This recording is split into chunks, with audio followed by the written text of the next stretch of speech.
June 7, 8, 9ರಂದು ಕರೆ ಮಾಡಿದ್ರೆ ಸಂಶಯ ಬರ್ತಾ ಇತ್ತು.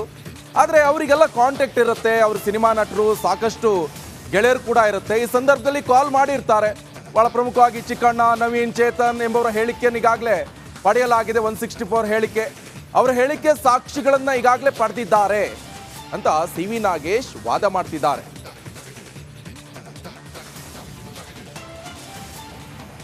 ಈ ಬಗ್ಗೆ ಹೆಚ್ಚಿನ ಡೀಟೇಲ್ಸ್ ಅನ್ನು ಕೊಡ್ತಾರೆ ನನ್ನ ಕಲೀಗ್ ರಂಜಿತ್ ಶಿರ್ಯಾರ್ ಫೋನ್ ಸಂಪರ್ಕದಲ್ಲಿ ಜಾಯ್ನ್ ಆಗಿದ್ದಾರೆ. ರಂಜಿತ್, ಸಾಕಷ್ಟು ಪ್ರಬಲ ವಾದವನ್ನ ಮಂಡಿಸ್ತಾ ಇದ್ದಾರೆ CV ನಾಗೇಶ್. ಕೆಲವೊಂದ್ ಕಡೆ ದರ್ಶನ್ ಅವರಿಗೆ ಚಿಗುರೊಡೆಯ ಕನಸು ಕಾಣ್ತಾ ಇದೆ, ಜಾಮೀನು ಸಿಗಬಹುದಾ ಎನ್ನುವಂತ ನಿರೀಕ್ಷೆ. ಸದ್ಯ ಏನ್ ಅಪ್ಡೇಟ್ಸ್ ಕೊಡ್ತೀರಾ?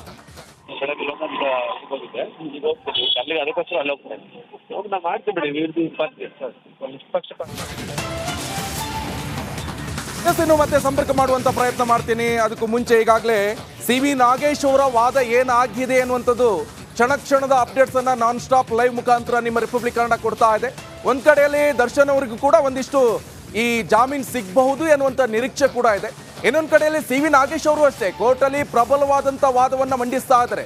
ಚಾರ್ಜ್ ಶೀಟ್ ನಲ್ಲಿ ಏನೆಲ್ಲ ಉಲ್ಲೇಖ ಮಾಡಿದ್ರು, ಇನ್ವೆಸ್ಟಿಗೇಷನ್ ಆಫೀಸ್ನವರು ಏನ್ ತಪ್ಪು ಮಾಡಿದ್ರು, ಯಾವ ವಿಚಾರಕ್ಕೆ ಸಂಬಂಧಪಟ್ಟಂತೆ ದರ್ಶನ್ನ ಈ ಕೇಸಲ್ಲಿ ಹೇಳ್ತಂದ್ರು, ದರ್ಶನ್ ಇದ್ರಲ್ಲಿ ಇಲ್ಲ, ಎಲ್ಲ ಸುಳ್ಳು.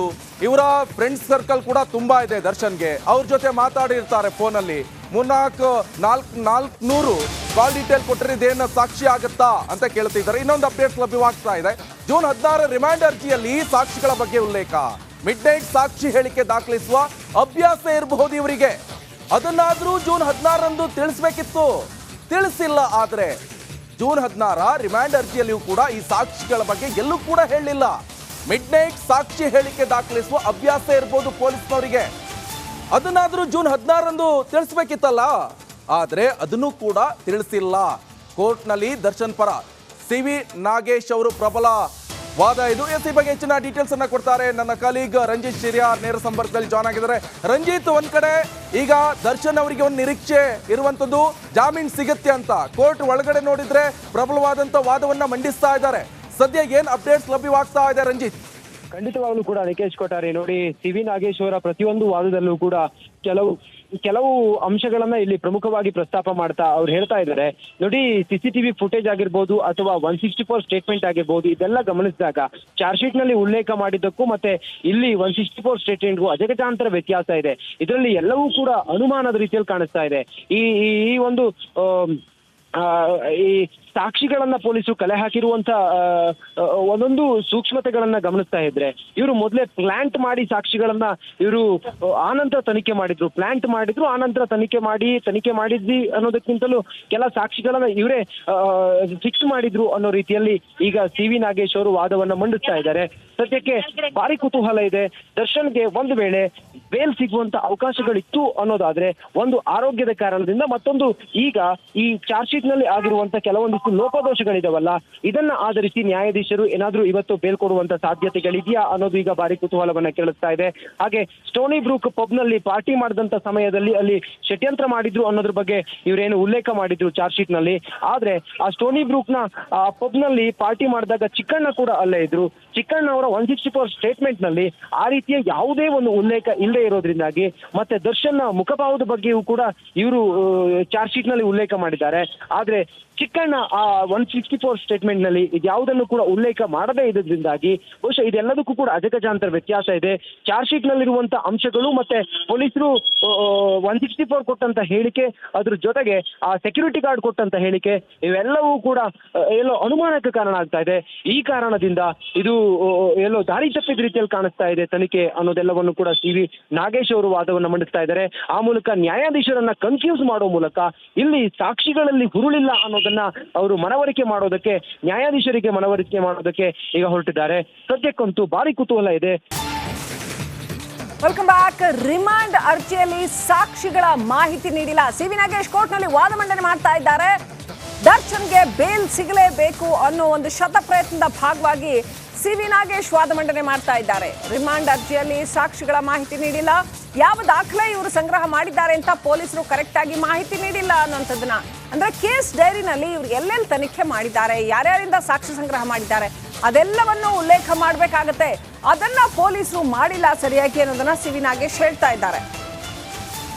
ಅವರ ಒಟ್ಟು ವಾದದಲ್ಲಿ ಹೇಗೆ ಪೊಲೀಸರ ಇಡೀ ಚಾರ್ಜ್ ಶೀಟ್ ಮತ್ತು ಅದಕ್ಕೆ ಸಂಬಂಧಿತವಾದ ದಾಖಲೆ ಸಾಕ್ಷಿಗಳು ಎಲ್ಲವೂ ಕೂಡ ಹೇಗೆ ತಪ್ಪಾಗಿದೆ, ಉದ್ದೇಶಪೂರ್ವಕವಾಗಿದೆ ಮತ್ತು ಸುಳ್ಳಾಗಿದೆ ಅನ್ನುವಂಥದ್ದನ್ನ ಸಿ ವಿ ನಾಗೇಶ್ ಹೇಳ್ತಾ ಹೋಗ್ತಾ ಇದ್ದಾರೆ. ದರ್ಶನ್ ವಿರುದ್ಧ ಬೇಕಂತಾನೆ ಪೊಲೀಸರು ಇದೆಲ್ಲ ಮಾಡಿದ್ದಾರೆ ಅನ್ನೋದು ಸಿ ವಿ ನಾಗೇಶ್ ಅವರ ವಾದ.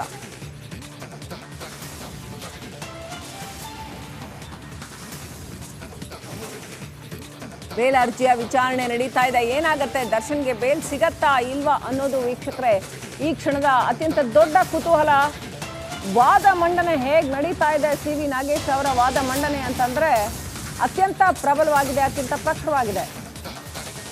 CRPC 172 ಅಡಿಯಲ್ಲಿ ಅನುಸರಿಸಬೇಕಾದ ಕ್ರಮಗಳ ಬಗ್ಗೆ ಸುಪ್ರೀಂ ಕೋರ್ಟ್ ಹೇಳಿದೆ. ಕೇಸ್ ಡೈರಿನಲ್ಲಿ ಎಲ್ಲ ದಾಖಲು ಮಾಡಬೇಕು. ರಿಮಾಂಡ್ ಅರ್ಜಿಯಲ್ಲಿ ಸಾಕ್ಷಿಗಳ ನಂಬರ್ ಹೇಳ್ತಾರೆ ಅವರು. ಈ ಸಾಕ್ಷಿಗಳ ಬಗ್ಗೆ ಇವ್ರು ಹೇಳಿಕೆ ಕೊಟ್ಟಿದ್ದಾರೆ ಅಂತ ರಿಮಾಂಡ್ ಅರ್ಜಿಯಲ್ಲಿ ನಮೂದು ಮಾಡಿಲ್ಲ, ಸಾಕ್ಷಿಯ ಹೆಸರನ್ನೇ ನಮೂದು ಮಾಡಿಲ್ಲ. CRPC 172 ಅಡಿಯಲ್ಲಿ ಏನೆಲ್ಲ ಕ್ರಮ ಅನುಸರಿಸಬೇಕು, ಸುಪ್ರೀಂ ಕೋರ್ಟ್ ಗೈಡ್ಲೈನ್ಸ್ ಏನಿದೆ ಅದನ್ನ ಮೆನ್ಷನ್ ಮಾಡ್ತಾ ಇದ್ದಾರೆ.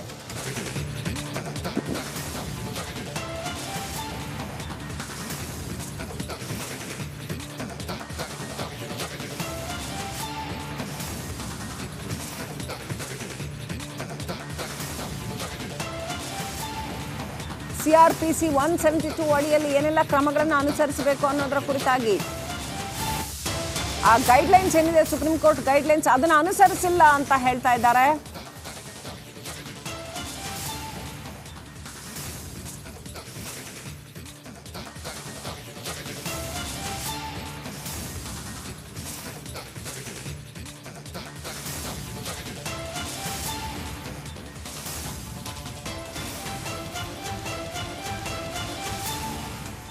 ರಿಮಾಂಡ್ ಅರ್ಜಿಯಲ್ಲಿ ಸಾಕ್ಷಿಗಳ ಹೆಸರನ್ನ ನಮೂದು ಮಾಡಿಲ್ಲ.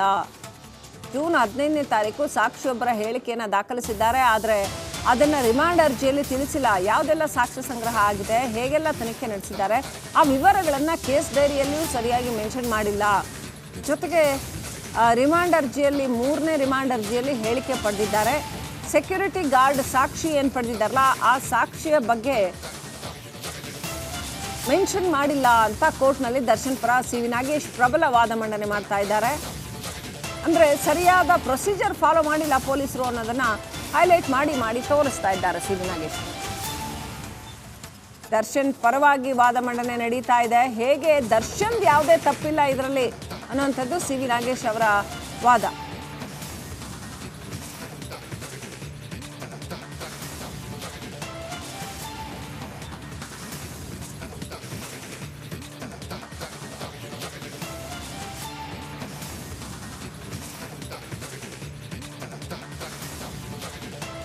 ಕೋರ್ಟ್ನಲ್ಲಿ ದರ್ಶನ್ ಪರ ಸಿ ವಿ ನಾಗೇಶ್ ಪ್ರಬಲ ವಾದ ಮಂಡನೆ ಮಾಡ್ತಾ ಇದ್ದಾರೆ.